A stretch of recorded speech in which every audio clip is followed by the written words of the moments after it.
He believed that women are governed by will to power just like men, but express it through different means, that their power lies not in direct confrontation, but in subtle manipulation, emotional control, and social influence. He argued that compassion, far from being a virtue, is simply a mask for women's desire to control, a fleeting illusion designed to serve their pursuit of power, not our collective happiness. Nietzsche saw through the veil of politeness and social convention to reveal what he believed was the raw truth of female psychology, a truth as relevant today as it was in the 19th century, perhaps even more so as we continue to deny the fundamental reality of human nature.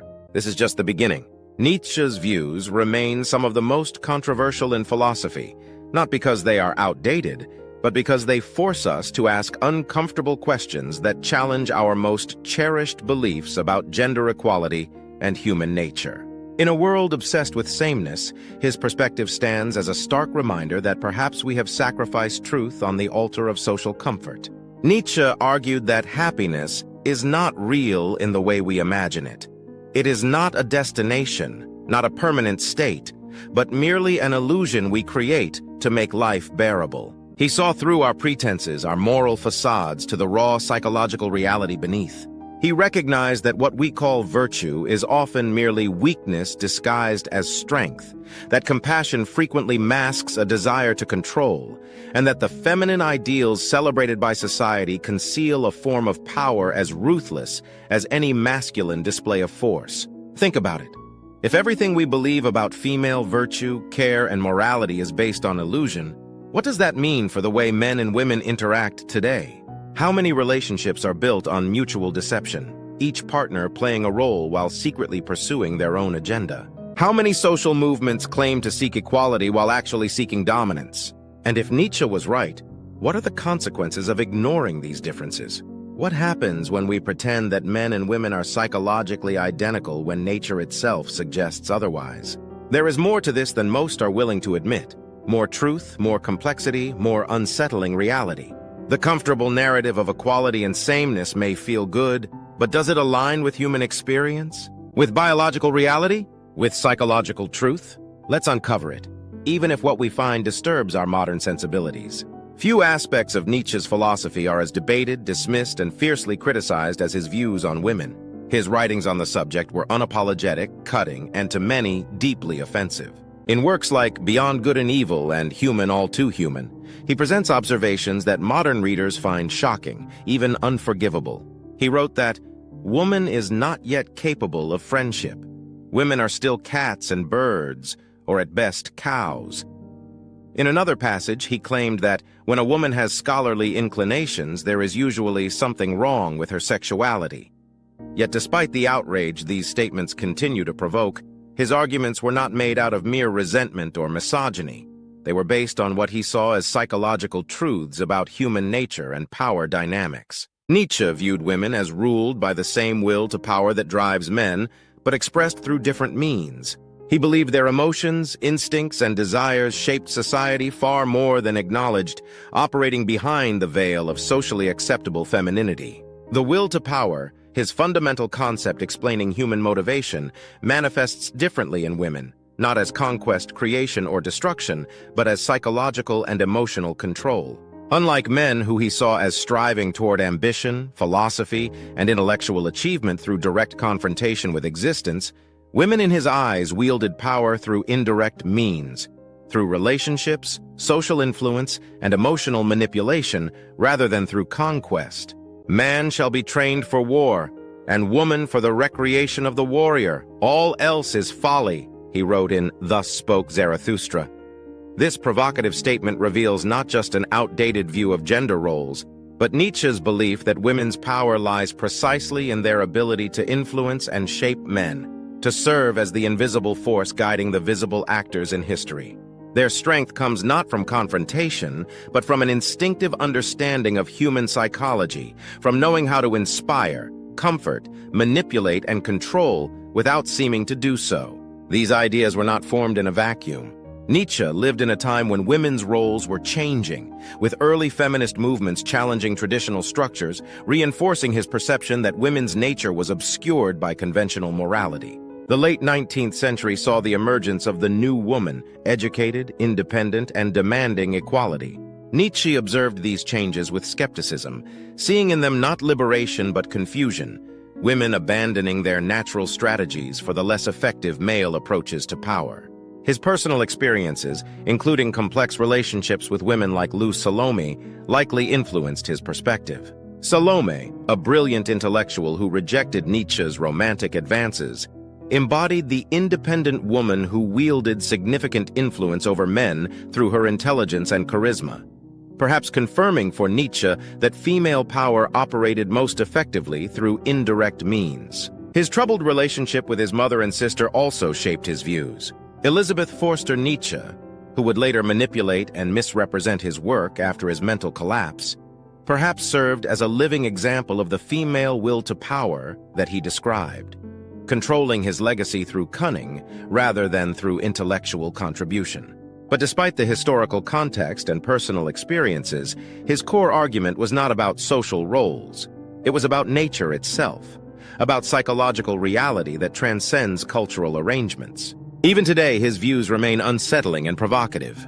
In an era that champions equality and denies inherent psychological differences between the sexes, the suggestion that fundamental differences between men and women extend beyond culture into the realm of power dynamics and psychological strategy is widely rejected as backwards thinking. Academic feminism, gender studies, and progressive politics all maintain that gender differences are primarily, if not entirely, socially constructed. Yet Nietzsche was not trying to be polite or politically correct. He was trying to expose what he saw as reality, to tear away comfortable illusions about human nature. "There is no feast without cruelty," he wrote, referring to the human need to face uncomfortable truths rather than comforting fantasies. His analysis of women was cruel in this sense, stripping away the romantic and moral idealizations to reveal what he believed was the psychological reality beneath. Whether one agrees or not, his perspective forces an uncomfortable question.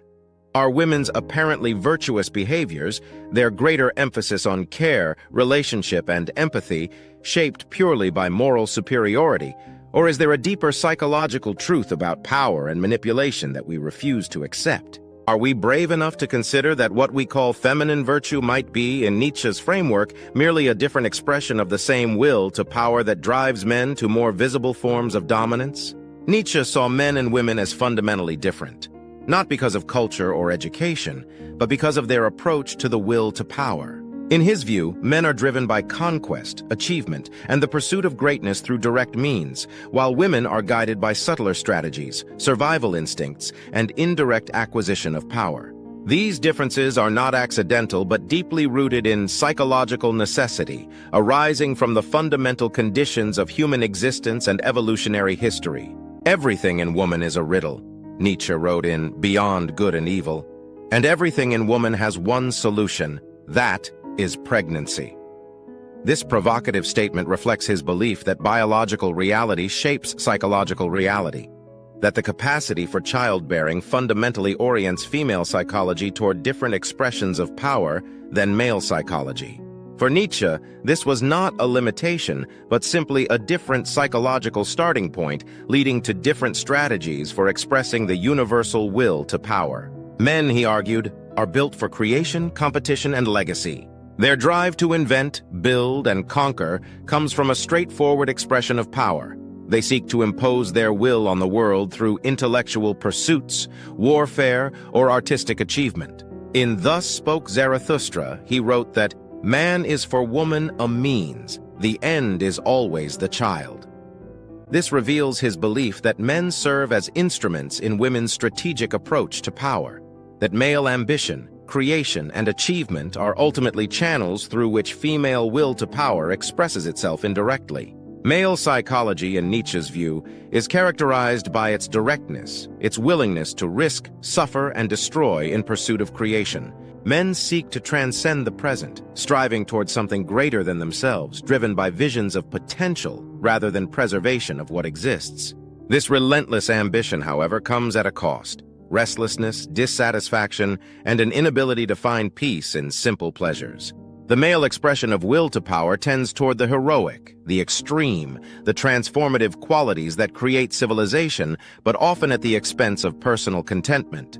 Women, in contrast, prioritize security through influence rather than domination. Their focus, according to Nietzsche, is not on reshaping the world through force, but on controlling it through relationships. Women are considered deep, he wrote. Why? Because one can never discover any bottom to them. Women are not even shallow. This cynical observation reflects his belief that female psychology operates through indirection, through creating the impression of depth and mystery that serves as a tool of influence and control. He believed that women, recognizing their historical position, developed sophisticated strategies for power, seeking protection, status, and certainty through their connections to others rather than through direct struggle or ideological pursuits. Female will to power expresses itself through what appears to be its opposite, through apparent weakness, vulnerability, and need. By making themselves objects of desire, concern, and protection, women gain influence over those who desire, concern themselves with, and protect them. Nietzsche observed that woman's complete lack of consideration for other women revealed the competitive reality beneath the surface of feminine solidarity, that women compete fiercely with each other for male attention and social status, but do so through indirect means rather than open confrontation. Their struggles for dominance play out in the social realm rather than on the battlefield or in the marketplace, but are no less real or consequential. Because of this difference in strategy, he argued, women are often more successful in their pursuit of power, as they do not carry the same burden of honesty about their intentions. While men often declare their ambitions openly, women achieve their aims through suggestion, implication, and emotional appeal, methods that allow deniability and avoid direct resistance. This fundamental divide in strategy shapes everything from intimate relationships to societal structures. Men chase power and accomplishment often at the expense of personal happiness. Women, attuned to survival, influence from the shadows, shaping events not through force but through emotional and social maneuvering. When a woman has scholarly inclinations, Nietzsche provocatively claimed, there is usually something wrong with her sexually.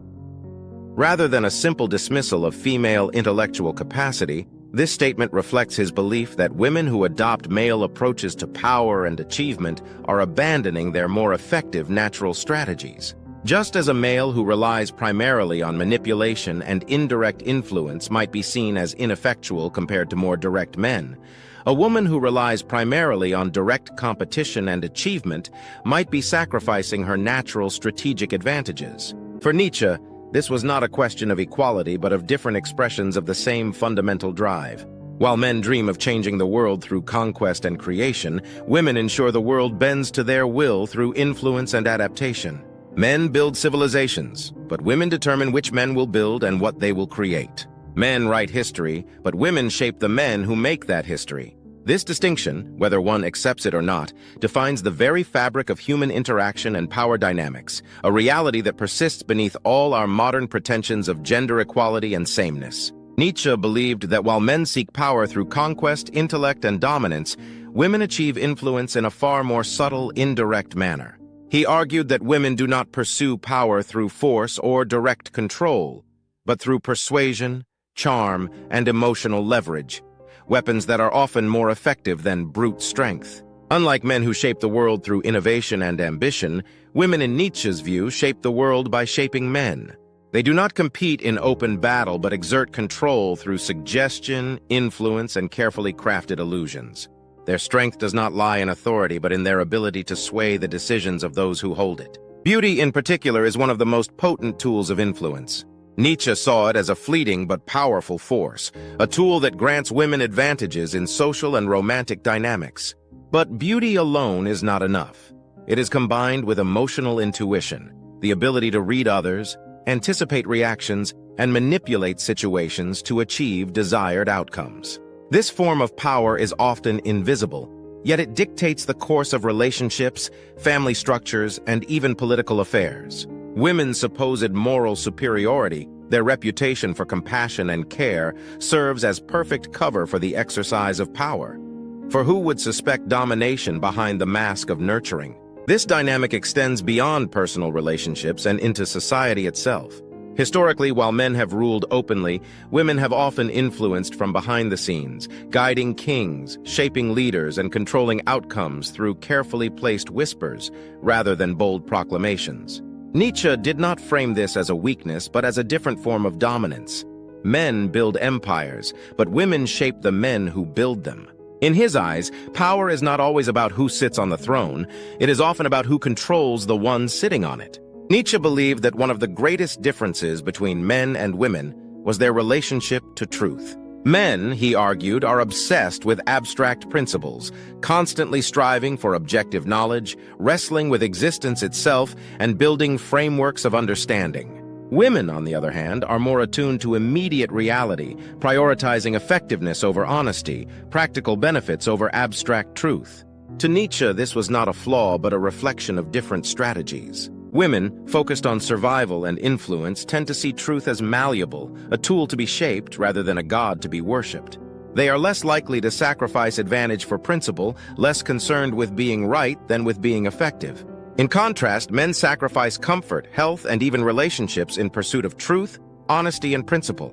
This relentless idealism, while often destructive, is what drives intellectual progress, invention, and the shaping of history. This difference in relationship to truth influences nearly every aspect of decision-making. In relationships, Nietzsche saw women as naturally drawn to men they could influence rather than those with unshakable principles. In social dynamics, he believed women focused on securing favorable conditions through whatever means necessary rather than fighting for abstract ideals. Even in personal desires, he saw them as less likely to be consumed by existential worries or grand philosophical pursuits, choosing instead to engage in what brings immediate satisfaction and advantage. The question then is whether this should be seen as a weakness or a different form of intelligence. Is it wise to trade truth for effectiveness? Is male-principled honesty a virtue or merely another form of self-sabotage? Nietzsche did not present a final answer, only the observation that men live for what should be, while women master what is. Nietzsche saw love not as a deep, transcendent bond, but as a psychological deception, an illusion created by the will to power to ensure dominance and influence. He believed that what people call love is not a spiritual connection or a grand destiny, but a calculated instinctual force designed to serve one purpose, the extension of power through intimate manipulation. Attraction, in his view, has little to do with compatibility or personal fulfillment. Instead, it is dictated by subconscious power dynamics. Men are drawn to beauty and youth not because of romance, but because these traits promise control and fulfillment of desire. Women seek strength, status, and potential not because of devotion, but because these provide avenues of influence. What appears as emotional connection is, at its core, a programmed strategy for power acquisition. Nietzsche argued that deception is woven into love itself. Both men and women manipulate to achieve their desires. Men feign commitment to access intimacy, while women use affection to secure influence. These tactics are rarely conscious, yet they govern relationships, ensuring that both parties play their psychological roles in the power game. The tragic irony is that once love has served its purpose, once attraction has led to commitment or stability, its intensity fades. What was once seen as eternal proves fleeting, and the illusion crumbles. Romantic ideals do not hold up under cold reason. Love is not selfless, not pure, not eternal. It is a carefully constructed trick of psychology. The poets and dreamers may write about devotion, but Nietzsche saw through it. Love is not about connection, it is about power. And once this is understood, the entire foundation of romance collapses under the weight of its own illusion. Nietzsche saw women as essential to the structure of society, but believed their influence operated most effectively when unacknowledged, rather than openly celebrated. He argued that because women were driven by indirect expressions of will to power, giving them explicit authority in shaping laws, politics, or philosophy would actually reduce their effectiveness rather than enhance it. To him, a well-functioning society required both the visible power structures associated with male governance and the invisible influence networks maintained by women. He viewed women's priorities, influence, security, and interpersonal control, as necessary for social cohesion, but most powerful when operating beneath the surface of acknowledged authority. In his eyes, women's greatest strength lay in their ability to shape culture, values, and relationships without seeming to do so, a power that paradoxically diminished when made explicit. But has history proven him right? The modern world has reshaped gender dynamics entirely. Women now play significant roles in politics, business, and intellectual thought. Yet the same tensions Nietzsche identified still exist. The debate over whether modern society has benefited or suffered from these shifts remains unresolved. Has the increasing emphasis on compassion, care, and equality in politics evolved from genuine moral advancement, or from women's traditional strategies gaining public acceptance? Has the balance of power between the sexes created a more just world, or has it simply changed the arena in which the will to power expresses itself? Despite centuries of change, certain dynamics remain the same. Women continue to wield influence through indirect means, shaping culture, trends, and social attitudes. The modern world has given them greater autonomy, but their core strategies, prioritizing relationships, emotional intelligence, and subtle control, remain largely unchanged. Nietzsche's views may seem outdated, but the questions he raised persist. Has society evolved in a way that acknowledges human nature, or is it simply dressing the same power games in new moral language? And if so, what are the consequences of pretending these fundamental dynamics don't exist?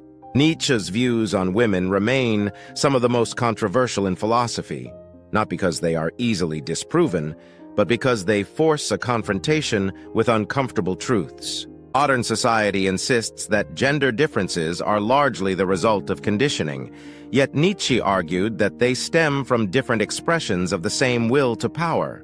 And if that is true, then no amount of cultural reshaping can fully erase the fundamental distinctions between how men and women pursue influence and control.